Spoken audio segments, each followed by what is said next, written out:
Joining us right now to talk a little bit more about how to prepare for the summer travel season is Brian Kelly. He's the founder of the Points Guy.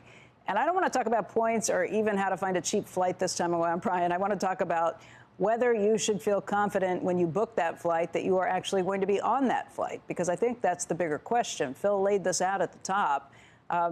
Fantastic.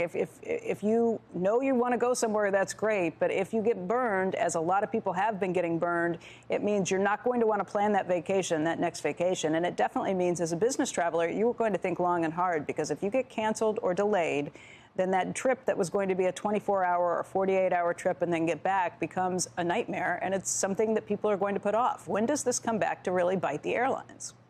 Yeah, Delta Airlines has always been the best run big U.S. airline. And yesterday, they canceled 7% of their flights, and they're the best, operationally. So this is hitting everyone. It's not like choosing one airline over another. What I can say is try to leave on the first flight of the day. In general, those go out on time more than others. And always, when possible, book nonstops. If you're going to connect these days, you're just asking for trouble. If you have to connect, build in at least 2 hours domestically. And I'm saying 4 hours international. I had a layover in Heathrow. I had built in 5 hours, which I thought was silly. And due to immigration delays and security, I barely made my flight. Brian, how much of this is a problem with the airlines not being staffed up properly? How much of this is air traffic control? How much of this is the lines at the airport where, by the way, Heathrow has said, don't come 4 hours early. We don't want you here. You're jamming up the airports. Yeah, the biggest factor is demand. It just keeps surging. People are ready to travel, even with all of these delays. But it's staffing. You can't, in every airport I've been to lately, you arrive and there's no one to get the jet bridge to the plane.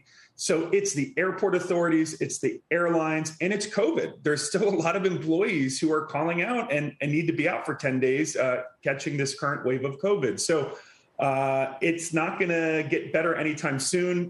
Weather now, summer storms. We're seeing today 16% of Newark's flights canceled, and it's 6:43 a.m. So it's going to be a while. Hopefully this fall, when summer travel dies down, there'll be a chance for the industry to breathe a little bit, but it will be a tough summer. Yeah, but come on, Brian. The weather in Newark, what is going to be beautiful there today? Here's the thing. I had a flight to Newark 2 weeks ago. They canceled it, quote, for weather 2 days before the flight was supposed to take off. Tampa to Newark canceled for weather 48 hours in advance. Weather becomes, I understand it, a very convenient excuse. I want to go back to those numbers. Can we bring up that TSA chart again? I know that we're down 10 to 15% from our total peak, but as we talked about in the previous hour, Brian, I bet if we just had a TSA number for domestic travel, I'll bet you it would be above any previous record, because international travel is still awful. So the fact that we're that close, to me, says more people seem to be getting on a plane in the United States than any time before. What do you think about that? Absolutely. U.S. airports are packed. I highly recommend, if you don't have TSA PreCheck, Global Entry, invest in them today. Or Clear. Clear is a lifesaver as well. And also, when your flights get delayed or canceled, just know the U.S. does not have a consumer bill of rights. So you're not owed compensation if you have to get a hotel. Now, if you're flying to the EU or in the EU, you should look up EU 261 compensation. The airlines actually have to pay you for those delays. But in the U.S., don't go after the airline. Go after your credit card company that you use to book your flight. All the top cards, the Amex Platinum, Chase Sapphire, they have what's called trip interruption and delay coverage, and that's where you're going to get the reimbursement. But you've got to be proactive these days. See where your flight's coming from. I use FlightAware, and FlightAware will even tell you when the captain files the flight plan.